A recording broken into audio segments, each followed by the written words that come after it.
This is Sher King from One Resilient Mind to Another, asking you today, what is your relationship with anger? Most of us can roughly describe our relationship with others, our families, our partners, even our relationships with traffic or donuts. What's more challenging to us are some of our emotions. Sure, happiness and bliss are emotions that are not difficult to relate to. We love them, no question. They're easy to be with, and they release hormones that make us feel better. But what of our other emotions? Shame, embarrassment, anger. How do we relate to those emotions? Because just like your relatives, some emotions are easier to relate to. Some of our emotions, like our extended family, make us work a little harder for that connection. But that connection is what matters most. And anger tends to elicit two ends of the spectrum. There's the eruptors or the externalizers, and then there's the stuffers or the internalizers. The eruptors let their anger burst forth in a volcano or an avalanche, depending on your geographical preference. See, I've just moved to a colder climate, and I'm trying to be more mindful of those who live with proper seasons.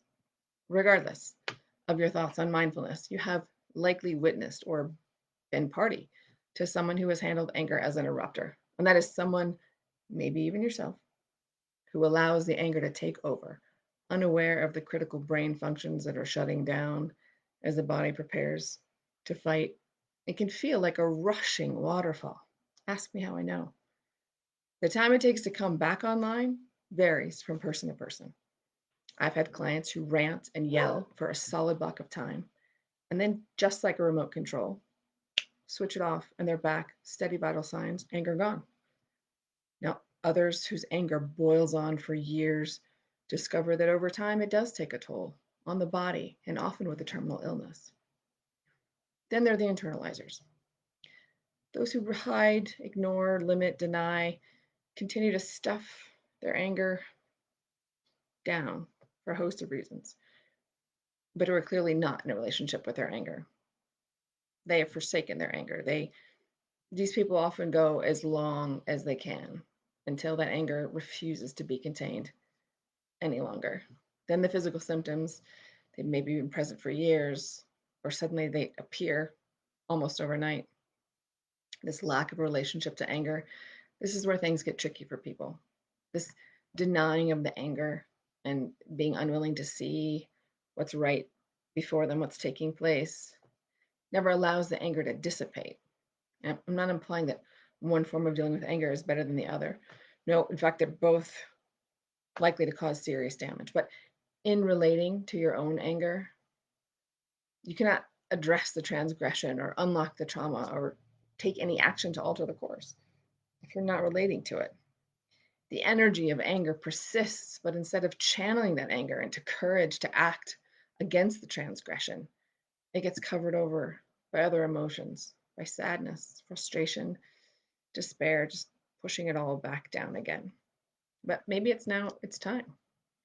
With so many tragedies happening on a daily basis, the container is more than full. And maybe now, instead of heaping more and more on top, we just stop. We know we're capable. We can do more. We can be open. We can be willing and brave. But let's look at the less attractive, but no less human side of anger. Let's look at the boundaries that have been crossed against us and seeing what's happened that we didn't expect to happen. Let's just name it, call it out for what it is. It's offensive. It's an offense, and it runs counter to our own boundaries and our own sense of self because nothing is insurmountable. And this action doesn't have to be televised. You can just take this first step with no one being the wiser. You can take that awkward moment of realization that you are triggered and you're physically ready to spin out or shut down and breathe. Again, breathe. Yeah. Again. And now you can just give yourself enough space to squeeze through like the closing hatch before the stuffing or the erupting begin. And you can channel that anger instead of switching it off. You can act courageously. You can just look at the upset and let it motivate you to respond differently. And don't let the unconscious mind cue the angry scene or let the body act out your own scenario of habit. You're not your mind. You're not your body. You are much, much greater. And if you can live through a lockdown, you can certainly develop a relationship with anger and use it to your advantage. Ask me how I know. If you'd like a strategic call to look at it, I would love to help you out. Peace and resilience.